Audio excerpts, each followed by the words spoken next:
My name is Kymber Lim. I'm 54 years old. I was born in Seoul, South Korea. I immigrated to the US in 1974. We landed in Hawaii as a transfer to Atlanta. My mom had moved to Georgia first.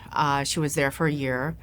During the early 70s, there was a nursing shortage. So they had basically immigrated a lot of Asians, Southeast Asian nurses into the South, promising them like expedited citizenship.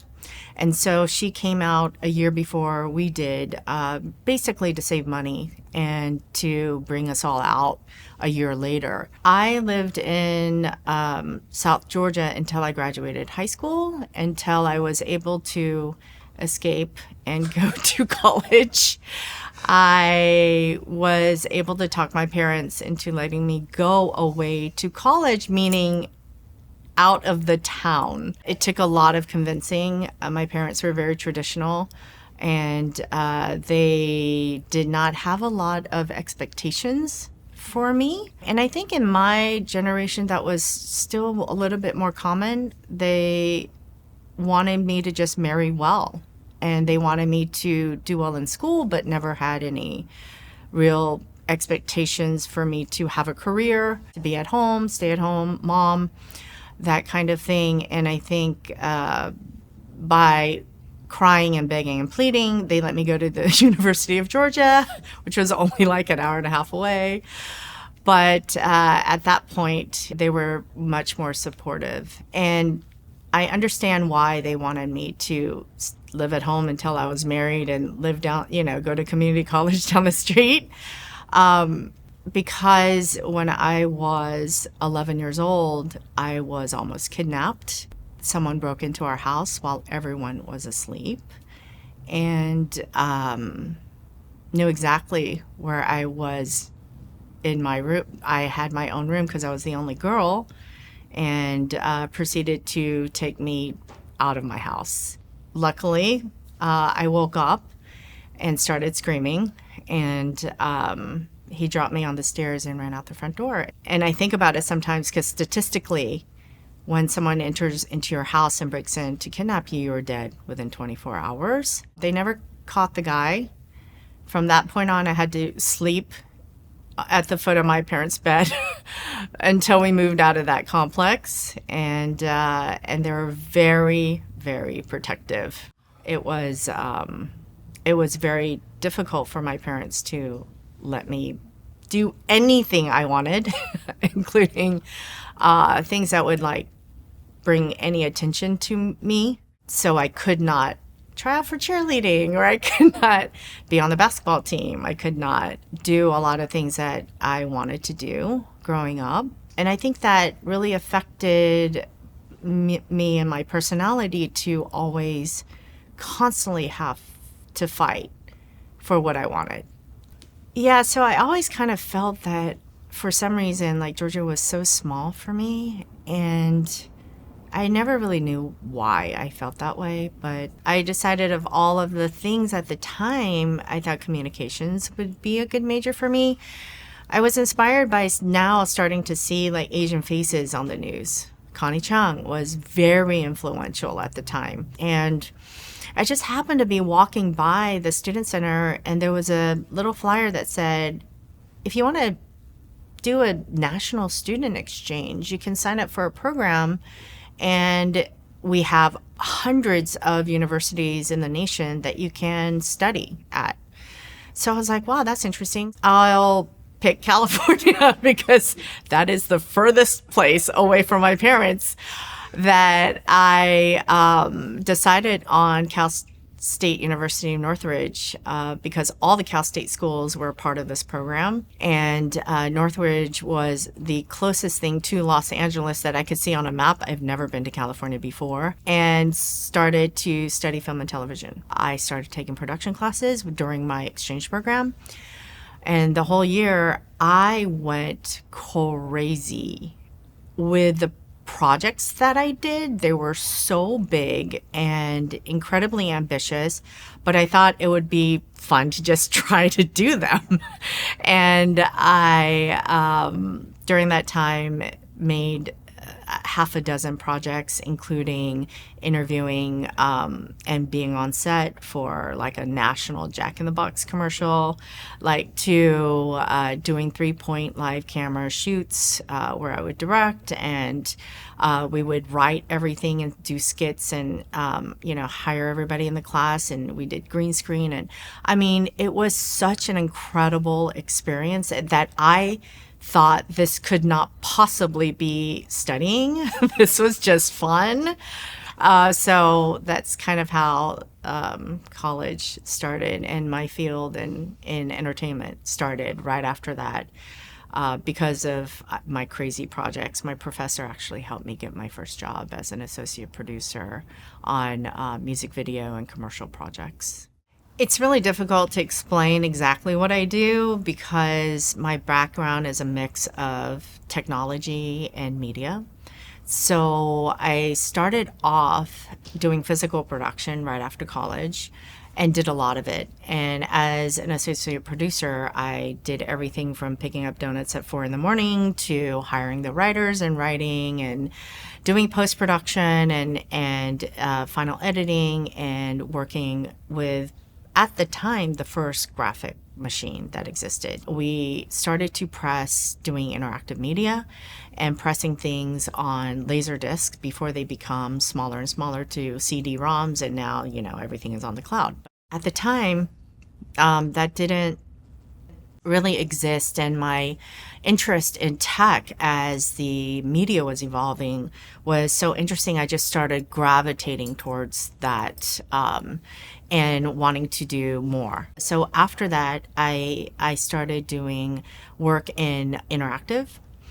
And before Disney Interactive existed, I was working on the first interactive Disney project that was historically trying to capture how Disney animation was created and doing interactive experiences with the first early Disney characters. That lended me into working into visual effects, because visual effects is all a digital pipeline. So my first job was at Paramount working on Mission Impossible 2 as a coordinator. So I took a step back from producing because now I'm entering in a completely new field, and worked next to Tom Cruise for a year. And it was a John Woo project who I admired, and was an incredibly intimidating situation to be in, sitting in dailies with Tom and John, and how exciting it was to drive into Paramount every day from where I was living, and driving in to see the Hollywood sign every day, driving into the lot, seeing Tom and John, and working in that environment was so inspiring. We were creating so many new techniques and systems. I have a lot of Tom Cruise stories. And at the time, I didn't, he was like this big superstar, but I didn't really, I hate to say it, sorry, Tom, to care for him that much until I saw his work ethic. He showed up every day. He was dedicated every day. It was the most important project to him, even though I know he has a million things going on at the same time. And it was so incredible to see somebody show up like that and be the inspiration for the entire team, that I was like, wow, I want to be like that. In 2005, I got the opportunity to work with director Bong Joon-ho on The Host. And it was because of my visual effects background that he was doing his first creature film in Korea, and he wanted the visual effects to be done in the United States. And so I flew to Korea to sit with him and work through storyboards and do his agreements, teach him a little bit about how the U.S. visual effects industry works, how companies work, what the process was. because, he really wanted world-class monster to be in this movie. It was the first time that I felt like my parents were proud of me, because they were like, wow, you're working on a Korean project? What is this?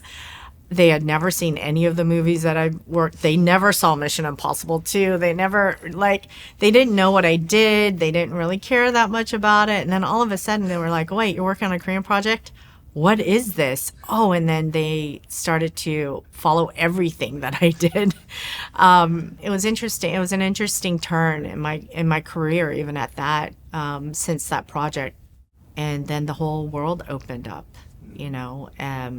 I was one of the first people on the ground when Netflix started in international. They hired me to go and help get one of their projects on the right track, and ended up working, commuting to Korea for over a year, close to a year and a half, working on getting a lot of their other projects off the ground, and them sending me to other Southeast Asian countries to do the same. So it's been quite an experience. I still am in the intersection of content and tech. I just rolled off of 2 years being at and working with Apple for their Vision Pro. I delivered a couple of immersive pieces for the launch of that project. And I produce projects. I have a film project and a couple of television series, and an animation series. And so I have still never really honed in on just one thing. I think I just am still following my interest and things that inspire me and stories that inspire me. And I want to help push those things along and make sure that those stories get told. Korean American leaders in Hollywood actually started out of a lunch meeting that was called for by the Korean Consulate General Office of Los Angeles with KOCA, which is the Korean content agency that works under the Ministry of Culture. And they had a division called Overseas Koreans Foundation that was really looking to support Korean Americans in the business, because they're based in Los Angeles and they wanted something to be supportive in this, and they didn't understand why there wasn't an organization that existed. And so they asked me and Jay Kim, who is a SVP over at Paramount, to start it. And they asked us why it didn't exist in the first place. And my answer to them was, actually, I think it's because no one really feels like they need one, which was absolutely not true. I immediately went back to this group of Hollywood mentors that was started by the Korean, by KOCA. And we had about 16, probably 14 or 16 of us at that time. And so I thought that's a good place to start. I called every single one of them. Hey, the ministry wants us to start something. What do you think? Should we do it? Unanimously across the board, everybody said yes. And I said, oh gosh, I guess we have to start this group now. It was then that journey started in 2020, where we realized how important it was to have our own community and group, and that this bond where we wanted to help the next generation and to make sure that what we've started is sustained. We realized how important it was to have our own group, and that there is this thing where there is an immediate bond because we are all Korean Americans. And even though we had maybe different experiences growing up here, there were still something that was very connected amongst all of us. And the thing that we bonded over was mentorship. We really wanted to be there for the kids. When I say kids, I mean college students and young adults. Because when we started, in the early 90s, there wasn't anyone available to us. We didn't really fit, and we didn't have a network. What a difference that would have made if we just had one person to kind of put us under their wing and go, hey, if you have any questions, call me. Or if there's anything I can do, like, let me introduce you to people, didn't exist. And we all kind of had to feel out our own and kind of do everything. If we can elevate one person, or put a spotlight on them, or get them their internship, or really help them, open their doors, why not? It will only help us, because what we realized is our stories will never be told. It will never be reflected unless there's executives behind it that champion those projects. And we're only seeing like the beginnings of this. And unless we have people that are representing in the business that are decision makers, right? There's a lot of us now who are workers, who are mid-level executives, and rising. But unless we have leadership that really pushes for this content to be done and made and funded and distributed, it will never see the light of day. We have to build that community that supports our own content, that watches our own content, that needs to promote them. And if we do not find success, and we cannot prove to the studios that there is success in making and telling these stories, they will not greenlight it. They will not fund it. They will not distribute it. So that is part of what Korean American Leaders in Hollywood wants to do. But I am hopeful that we will get there.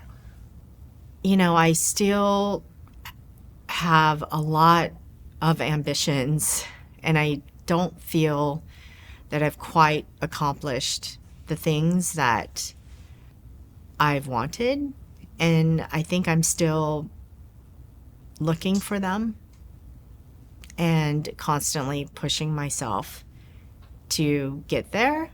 But wow, I've lived an incredible life so far. And I can't even imagine that I would ever be here, being that poor little girl in South Georgia. My name is Kymber Lim, and this is my Korean American story.